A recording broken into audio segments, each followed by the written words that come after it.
Welcome to the Engineering Success Podcast. In this episode, we're talking with Manas, Head of Engineering at Looper AI. He has also worked with British Telecom, Quick24, Bajaj Finserv, and Big Basket. Stay tuned with us for a discussion on tech and software leadership in the age of AI. Now, over to our host, CEO of Dev Dynamics, Prue. Hey Manas, welcome to the Engineering Success Podcast. Thank you so much for being on our episode today. Yeah, hi Prithvi. Thanks for your welcome. So there is a lot of chatter about AI and how AI is disrupting everything, and also in engineering there is a lot of talk about GPT, Copilot helping devs out. But how do you think about engineering leadership in the age of AI? Yeah, so I will try to break down your question into two paradigms.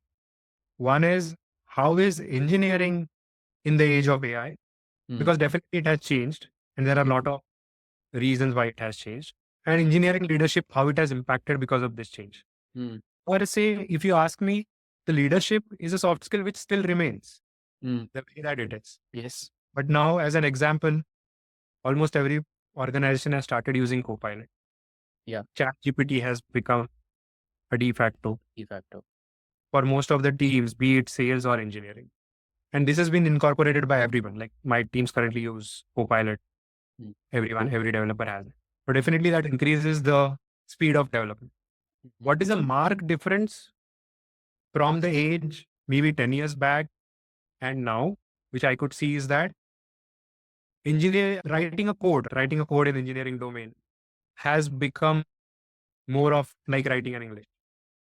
Okay. Whereas now the focus has shifted towards making best architecture and designs which are more scalable as well as which can change with time. So I could markedly see that where the percentage of time given for coding was probably 30%, it is definitely getting reduced to 20% and 10%. And more time is getting spent in creating an architecture which is more robust, scalable, making designs, spending more time on designs, and then coding just becomes conversion of that design with the help of even Copilot or ChatGPT. Another place, specifically in the world of AI, where I could see a difference is that 5 years back, I still remember we were on Ali Cloud and they did not have an India NVIDIA GPU servers. That has changed. So the process to just implement an AI solution in Quick24 or in Big Basket was like 1 year. That has now reduced to almost a month or two, because everywhere the infrastructure that was required. This is a good segue into talking a little bit about your background. And you mentioned Quick24, and maybe give us a little bit about your journey into where you are and what you're doing right now at Looper. Yeah, sure. So basically, I had a long stint with a telecom company. Later on, I moved to a startup world, which was drastically different in terms of culture as well as learning to start. And then I have been predominantly into a startup world, be it a small startup or a big startup. Our first startup got acquired by Big Basket, and then we moved. And Looper is now my current or the latest startup that I'm looking for, which is specifically into the AI domain and AI technology. And you're heading engineering here in I'm heading engineering over here for Looper here. Manas, I wanted to bring up a question which does keep coming up in engineering leadership discussions, which is that how do you ensure engineering time being so valuable in so many companies and engineers being expensive hires, that how do you think about engineering spending time on the right things? So Prithvi, one part of this I have touched upon elaborately is communication, which also is a part of the answer for this question. Then the second part, which I feel is making use of the right tools, which already exist in the industry. For example, we use heavily, no, this is just an example of a tool, but there are a plethora of tools which are similar to this, which can be used, and it depends from every company to company. But we heavily use Slack. We heavily use Azure boards. We use Dev Dynamics. We use Teams, right? Now, all of them somewhere are centric communication, but definitely they help a lot in leveraging and focusing our time Mm. on what we want to do. Like for Azure boards, every day I get a list that these are my priorities. This is what I have to do. Secondly, what I found very helpful in my time for so long in industry is uh, daily 15-minute stand up, especially nowadays. Just 15 minutes stand up with the whole team, saying that what are your priorities? Set them right. If someone is digressing, if someone is not doing the right, just focus them right on things and just align them with A your daily course corrector. daily course corrector. Absolutely. You named it right. A daily course corrector. And the third thing, which I would obviously like to touch upon, is that 80% the focus or your focus should be on product and the business priorities. However, somewhere between 10 to 20%, we should focus on R&D and innovation. Hmm. This is absolutely required. Continually, we have to find out what better we can, which is not in your glide path, but what extra we can, what is new coming into the industry, what I can implement. That will give you the edge. Otherwise, you are just one of among others.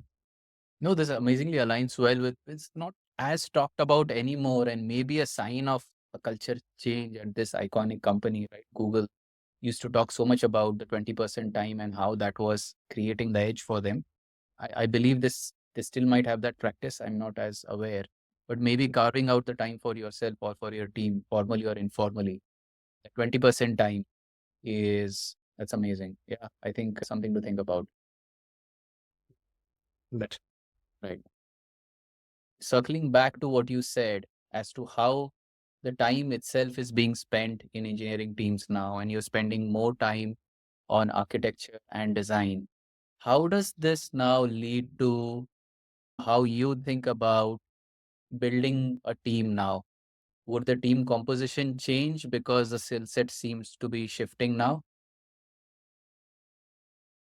yeah, there is no one rule answer for this, how it moves or how it changes, but it depends on, like, I have been working in product, in business, in services, and different kinds of things. Mhm. So at every specific role, there are subtle differences between building teams. But what remains common across the structures is that we build teams keeping into mind the level of enthusiasm of the team as a whole. I'm speaking not as an individual, Sure.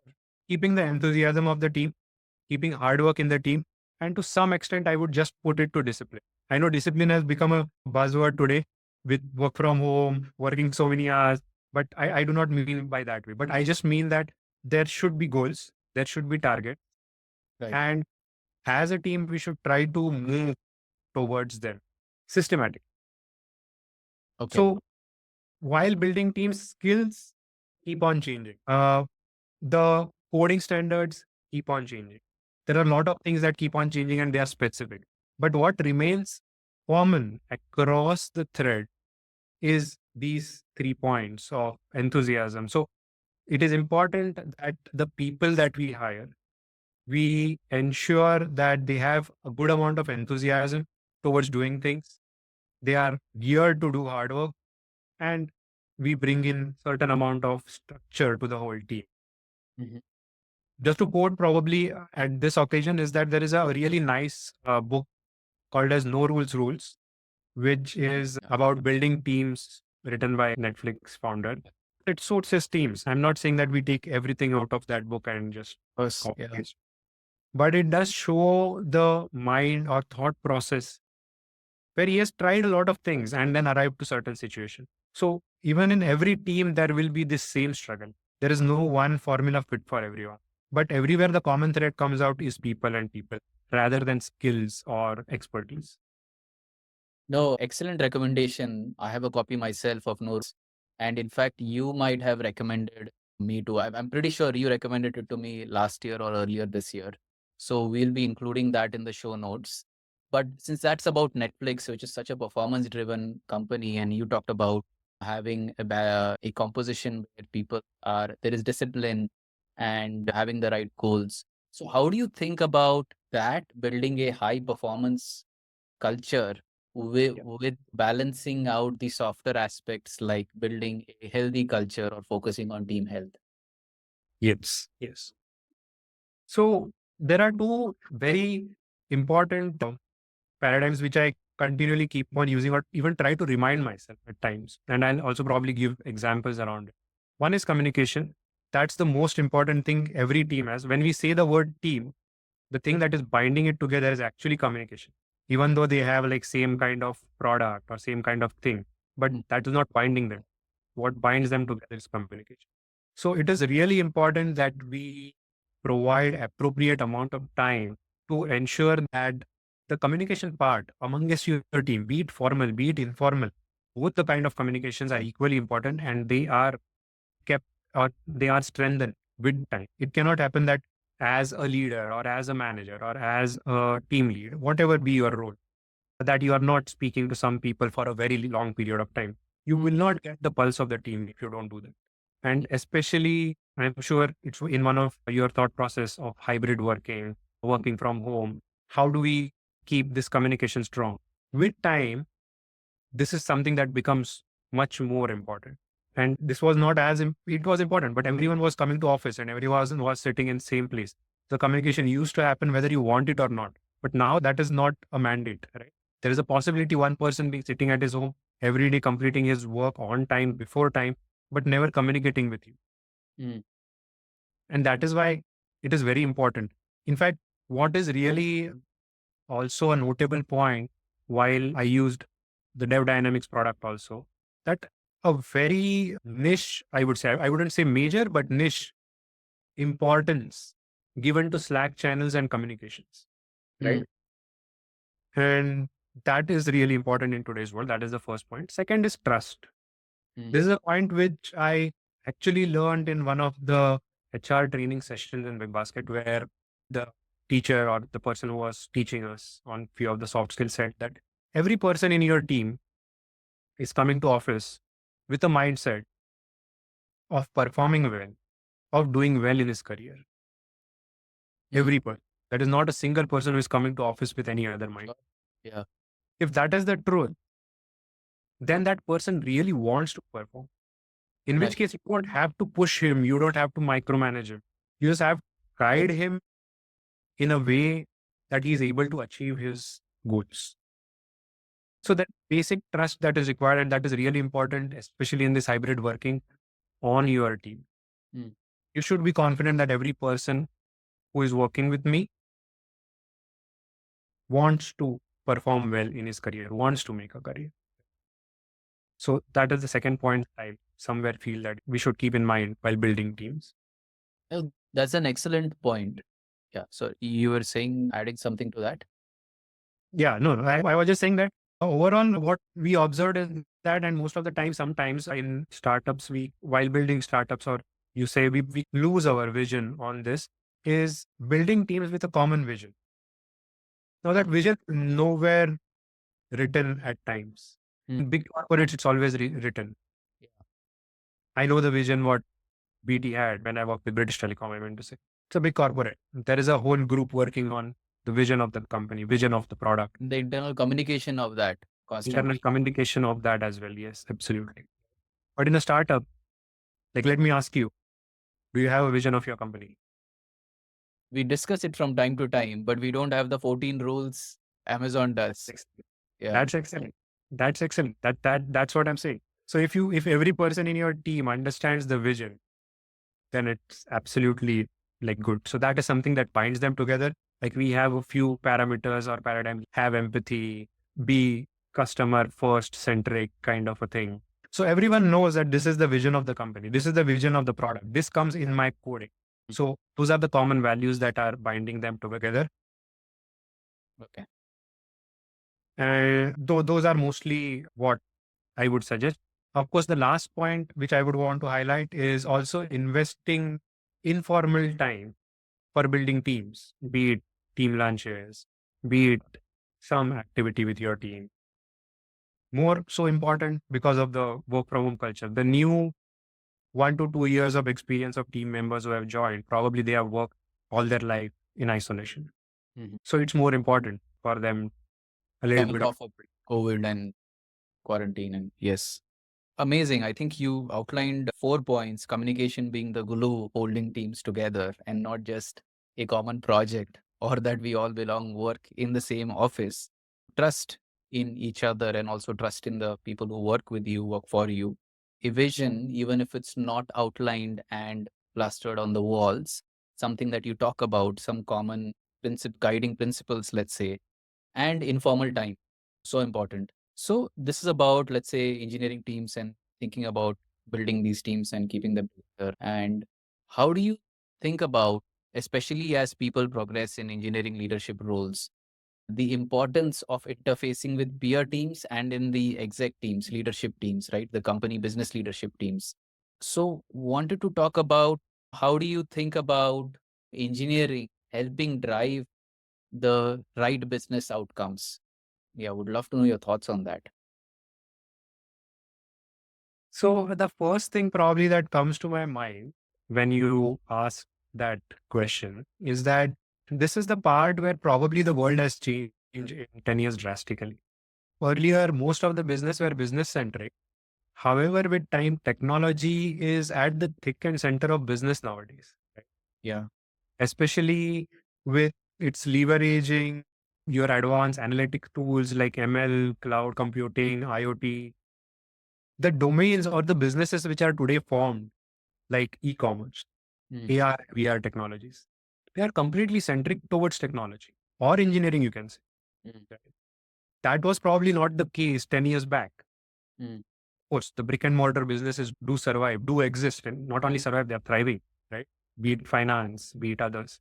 But technology is slowly becoming more and more important with time. And I think that is exactly what your question is trying to address, saying that as an engineering, how do we cope up with the business? And we, right. Now, what had like, what in the practice that I got into after joining probably, or even we had this practice before that, is that we shouldn't be restricted to our work as an engineer. mm. We should be very much enthusiastic to understand putting ourselves for a day in a month, probably, or even just for a day, into the shoes of the salesperson of Right. the marketing person of my team, the production support person of my team. Mm. Then we realize how our engineering work is impacting business. And eventually, I'm of the belief that business drives engineering. It's always the case. So only when one understands the nuances as well as how my work is impacting the business and understand my business, I can give much more optimal as well as business centric solutions. But not only solutions. So let me give you an example. Like when we started Quick 24, just to give a background, it's about India's first patented smart vending machines, Yes. which now became Big Basket Instant. Yes. Uh, In fact, we have one in a great testament that we have one in the office building that I work in. So, yeah. yeah. For the first four releases, the machine did not work in offline mode. It always worked in an online mode. And Okay. this was 5 years back when the internet was not that strong as it is today. 5G was not rolled out. It was Right. 2G, 3G and 4G. And only when someone in the engineering team looked at the sales revenue figures, it was figured out that I'm losing 25 to 30% of my revenues because my machine is off in an offline mode, or 25 to 30% of my total time is in offline mode. And it Right. was an engineering initiative saying that let me make the Wow. machine work in an offline mode, which Wow. straight away gave a bump to our sales, at least 20%, I would say, right? Yeah. If there was a better example of engineering driving amazing business outcomes, and I can't think of a better one right now, but yes, please. Yes. See, I took that as example. It came first to my mind. Of course, there are hundreds of such examples across the industry. But irrespective of this example, what I would want to focus is that this was possible because a person in the engineering team sat and looked at the revenues, which doesn't happen in the normal world, or it's not as in his job description. So is it also part of building that culture where both from engineering leadership, maybe from others, but maybe from engineering leadership, where they can they can be the point of leverage. We're saying, hey, let's maybe not have a more, because sometimes there tends to be a bit of adversarial relationships between these departments. I know some pretty well, some people actually like that relationship issue. But as an engineering leader, probably you can drive this, which can, this mingling of different departments, which can then lead to better ideas coming out of and much more higher impact initiatives being taken up. Absolutely, bro. Absolutely, you are on the. So the point is that as an engineering leader, you have to enable one to make a culture where your people can speak. Even the person who has joined yesterday can ask a question, which would make me think, oh, why not? Sure. That is the first thing. Secondly, everyone in the team should be given an opportunity to do everything. Mhm. Right? That is when they would realize that how they can make an impact on the company as a whole to their fullest. Mm. And that is something which I feel would be the most critical point towards building things. Technology nowadays, everyone is using ChatGPT. Is there anyone even in the audience who is not using ChatGPT? I doubt. Technology is not something that is new to people nowadays. Mm. Business is something that is new. Like I learned finance in a different company. I never knew anything about it. Right. So it's really important now that engineering people should have an exposure Mm. to their business in the least. Oh, that's amazing. And I think that's a great point at which for us to conclude this discussion. But thank you so much, Manas, for surfacing these thoughts and definitely some original ideas and frameworks that we are getting out of it. And we'd love to keep this conversation going on in the future. Thank you. So Prithvi, just from my side, I really appreciate you for inviting me. While I was answering a few of your thoughts, I realized that a few points I have also not implemented. Right. Yeah. So it's just a reflection of my work as well. And it gave me ideas, oh, I should do this immediately. So thanks for your invite and thanks for making this event. Absolutely. Thank you. That's all for today on the Engineering Success Podcast. Thank you so much for being with us. Stay tuned for more.